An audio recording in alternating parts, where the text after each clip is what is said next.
เอากราบถ่ายสบายดีเบิร์ดทุกคนเนาะมื้อนี้ก็มีอย่างไรไม่แต่ว่าอัปเดตการเดินทางของนางซารี่น้องซารี่เนาะก็คือไปตลาดเข้าตลาดพี่น้องก็คือทางไอ้บ่าวเทียนทองเพิ่นพาไปคือไอ้บ่าวเทียนทองเพิ่นพาไปพี่น้องไปตลาดสบายดีน้องซารี่สบายดีน้องสาวซื้อจังใดเด้เสือนางน้อยเสือนางน้อยสบายดีบ่าวเมกสบายดีอาแบบสบายดีนี่พี่น้องเลยคือคลิปนี้ก็อัปเดตการเดินทางพี่น้องก็คือสิจบพุ่นเลยแหละพี่น้องจบตลาดเลยลงบนตลาดก็จบคลิปอยู่นั่นเลยก็รู้ว่ามันสิจักนาทีก็สิจบญี่ปุ่นเลยก็ระยะการเดินทางนี่ก็สิระหว่างการเดินทางนี่ก็สิถามน้องซารี่แล้วก็น้องน้อยมีความรู้สึกที่ใดแน่ก็ได้ไปตลาดตื่นเต้นเมฆปะขออนุญาตถ่ายสีเด้อเริ่มจากน้องซาลีก่อนน้องซาลีนี่เคยไปตลาดหรือเปล่าบ่เคยน้องซาลีมาตั้งเคยไปตลาดแล้วรู้สึกจังไดในตอนนี้แบบจะได้ไปตลาดแล้วตื่นเต้นว่าแห้งเด้อรู้สึกตื่นเต้นก็คิดภาพออกอยู่บ่ตลาดเมืองท่าแตงน่ะเป็นอะไรคิดภาพบ่ออกเนาะพี่น้องน้องยังบ่เคยไปตลาดก็หน้าเรือเสือพี่น้องยังบ่เคยไปตลาดจักเทื่อก็คือก็แม่แล้วเนาะคือเฮาก็บ่มีเงินบ่มีคำเนาะถ้าสำคัญจะไปตลาดมันก็สิเป็นปัญหานึงน้องน้อยเด้ก็ดีใจร้ายบ่เคยไปตลาดหรอบ่ยังบ่เคยเนาะยังบ่เคยแล้วรู้สึกจังได๋ตอนนี้สิได้ไปตลาดแล้วดีใจร้ายรู้สึกดีใจหลายเนาะจักได้ยังหลายที่สุดตอนนี้แบบอยากได้ยังกันจะกินก็จะกินยังว่าแห้งอยากกินผักกาดโอ้ผักกาดอีกแล้วไปหรอเลยอยากกินผักกาดเดี๋ยวจักหน่อยเนี่ยสิพาไปซื้อผักกาด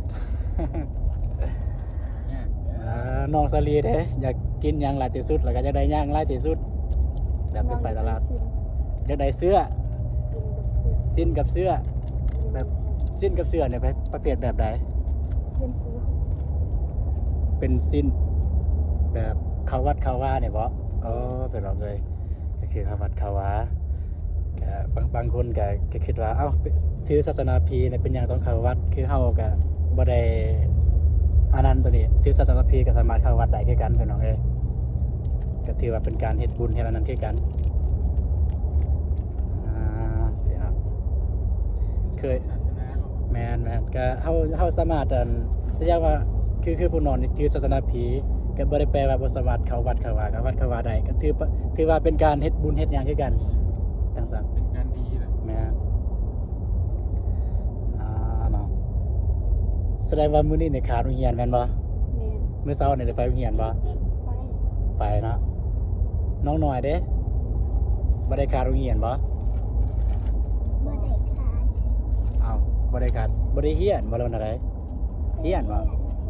เรียนห้องใดล่ะห้องป.ห้าจักหน่อยปีหน้าก็ม.1นี่อยากสิเรียนต่ออีกบ่เป็นหยังว่าจังซั่นบ่มีเงินโอเคน้องน้อยว่าบ่มีเงินพี่น้องว่าสิเรียนต่อม.1อีกคือม.1ก็บ่ได้เรียนม.1นี่เรียนอยู่บ้านบ่หรือว่ามีเรียนดอนซาพี่เรียนอยู่บ้านก็ขอโทษหลายๆเด้อเสียงอาจจะบ่ได้แจ้งปานใด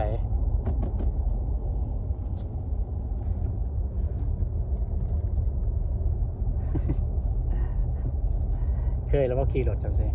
บ่น้องน้อยเด้เคยขี่แล้วรถจังซี่บ่ได้ย่านเมาติบ่ย่านนะเดี๋ยวสิถ่ายไปบรรยากาศไปทางนาพี่น้อง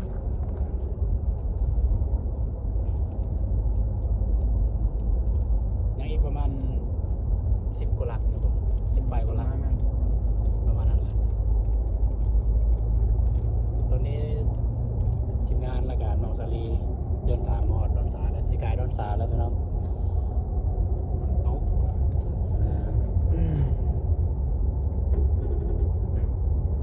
เว่ายังบออกเลยบอสลี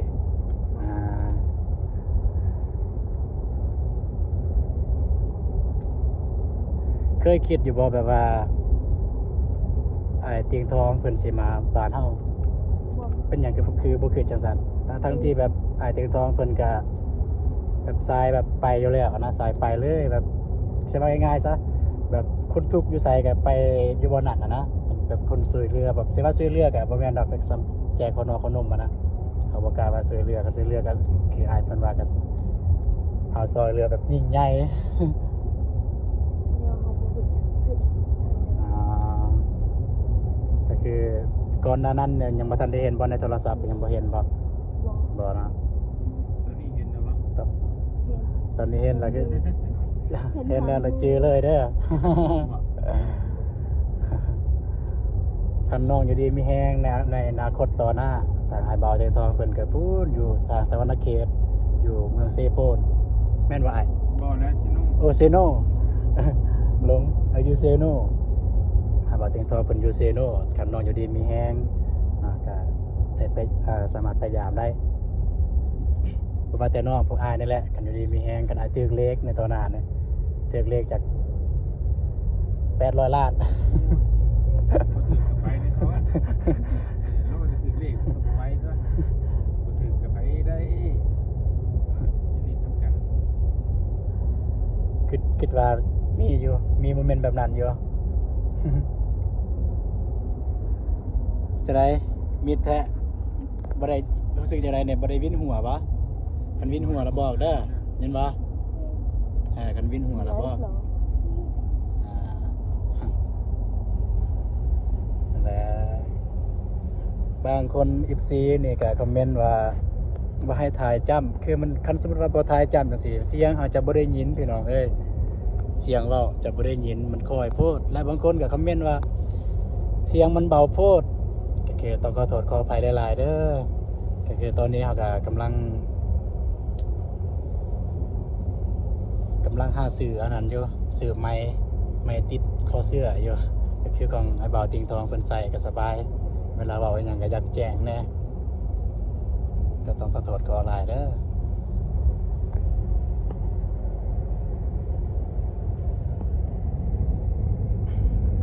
ทุกคนในบรรยากาศนะคือฝนสิตกพี่น้อง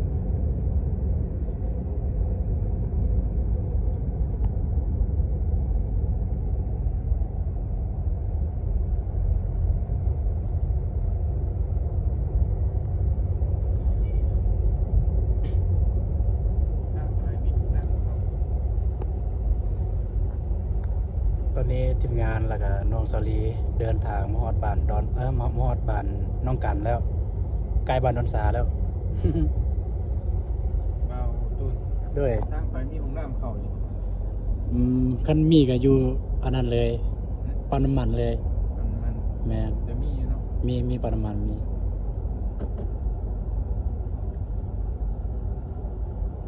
สาม ว่าฝนตกดินแล้วบ่ ฝนตกลิ้นเลยพี่น้องเอ้ยก็ในหอบลายมือได้เนี่ยฝนตกในหอบลายมือ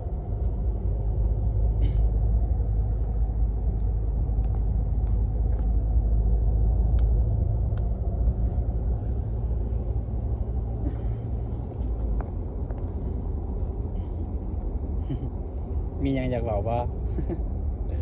บ่มีวะจะคือจะนอนในลงไปแล้วอยากได้แต่สิ้นเลยนั่นวะน้องหน่อยเด้จะนอนลงไปแล้วไปหาผักกาดเลยแม่นวะ ไปหาผักกาดเดี๋ยวอาพาไปหาผักกาด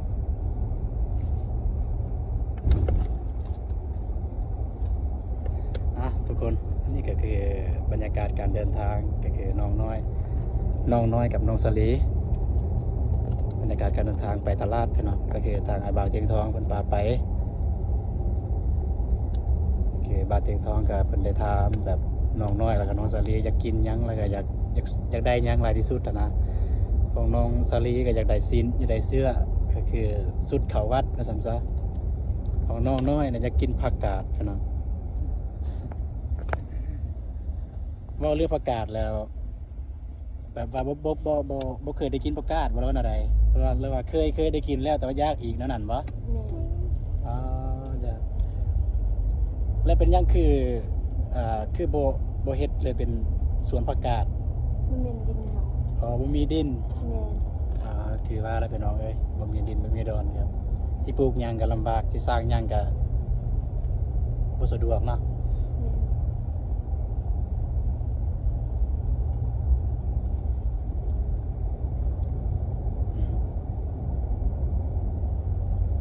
คันเมาแล้วบอกเด้อสิบอกอ้ายติงทองจอดอยู่นี่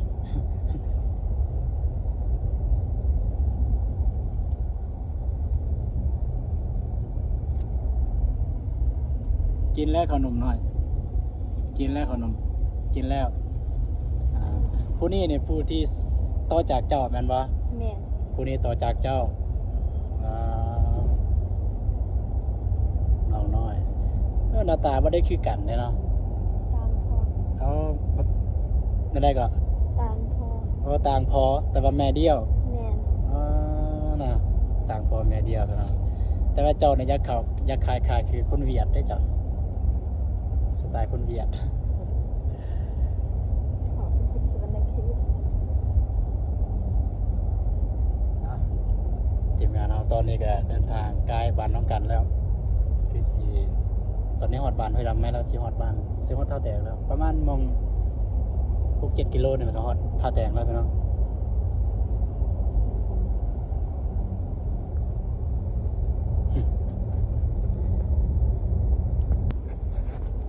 อัปเดตอาการไว้ไหมอัปเดตบรรยากาศการเดินทางสิถามน้องน้อยแล้วก็น้องสลีรู้สึกจังไดตอนนี้ คือประเด็นนี้ น้องน้อยรู้สึกจังไดฮะ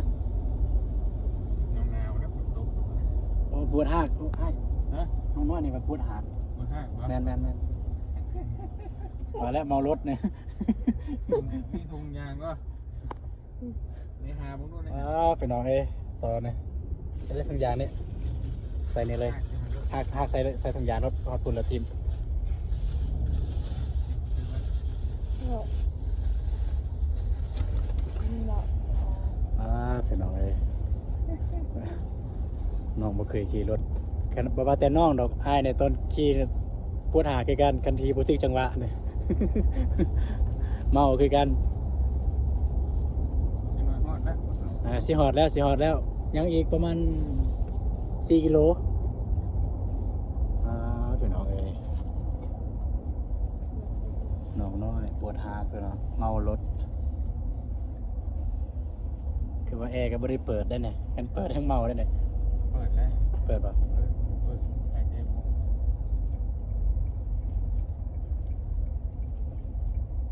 ยังไม่มีกระต่ายยังอ่ะยังอ่ะ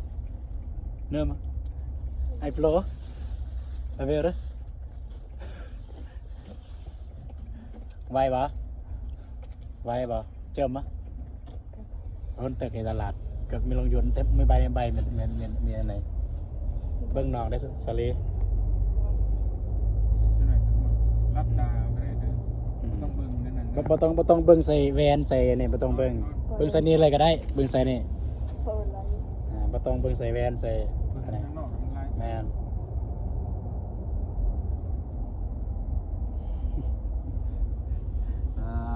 ขนมเลยน้องน้อยเมารถเถอะน้อง สิหอดแล้วน้องน้อยเอ้ยกดเอาหน่อยนึงนี่สิหอดแล้วทุกคนน้องน้อยเนี่ยน้องน้อยอย่าเข้าห้องน้ำเลยน้องเลยเดี๋ยวสิพาไปเดี๋ยวไอ้พาไปไปลงเดี๋ยวไอ้พาไปน้องน้อยอย่าเข้าห้องน้ำเลยน้อง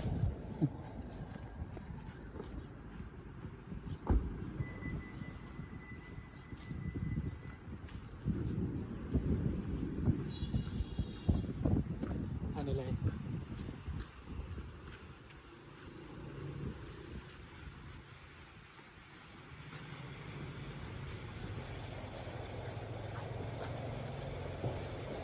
ดังนึกดังอาเด้อ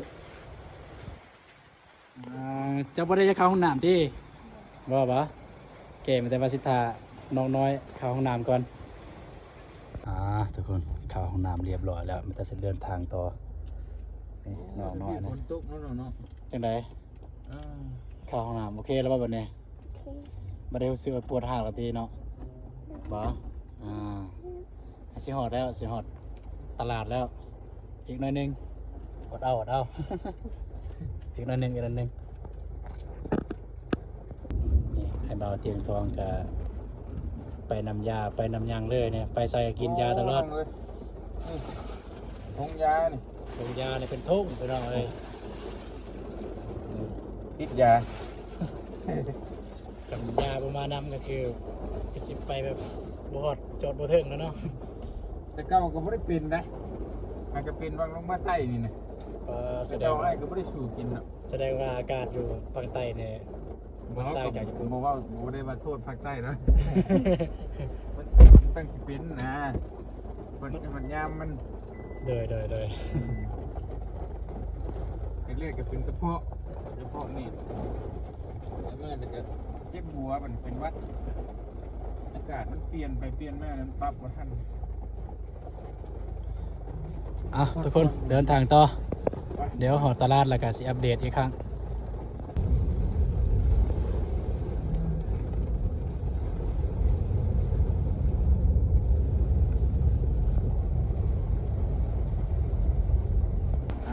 น้องน้อย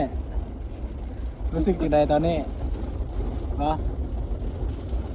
รู้สึกจังใดเนี่ยอยากนอน โอ้ยเนาะลายอาการเนาะ อดเอาสิหอดแล้ว ฝนตกกันหนักพอสมควรเลยพี่น้องฝนตกในหอบหลายปีพี่น้องบ่แม่นในหอบหลายปีในหอบหลายมื้อขออภัย เรียบร้อย ฝนตกในหอบหลายมื้อช่วงต้นเดือน3นี่ก็ตกคือกันพี่น้องช่วงต้นเดือน3ช่วงประมาณวันที่1ที่2นี่ก็ฝนอยากตกเลยแต่นี่ก็มาตกอีกหรือว่าย้อนน้องสลีบ่เคยมาตลาดนี่บ่ฝนตก หอดแล้วไปหอดตาแตงแล้วไปน้อง พี่น้อง หอดตาแตงแล้วในทางหน้านี่ก็แม่นตลาดแล้วในทางเข้า ตลาด ถ้าเข้าตลาดเป็นขวามือนั่นแหละพี่น้องนี่สิหอดตลาดแล้ว พุ่งไปน้องพุ่ง รู้สึกจะได้หอดตลาดแล้ว ดีใจ ดีใจปะน้องน้อยได้ดีใจปะผู้ดินจังอยู่ในรถ พูนอ้อมทั้งพูน นี่แหละ นี่ ตา พี่ แด น้อง งลายนี่แหละพี่น้องเลยเนาะตลาดมีท่าเตงห้ามพลาดก็ได้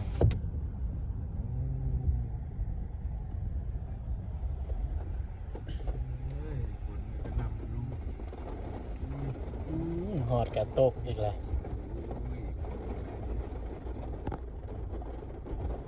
ฟ้าฝนไม่เป็นใจเลย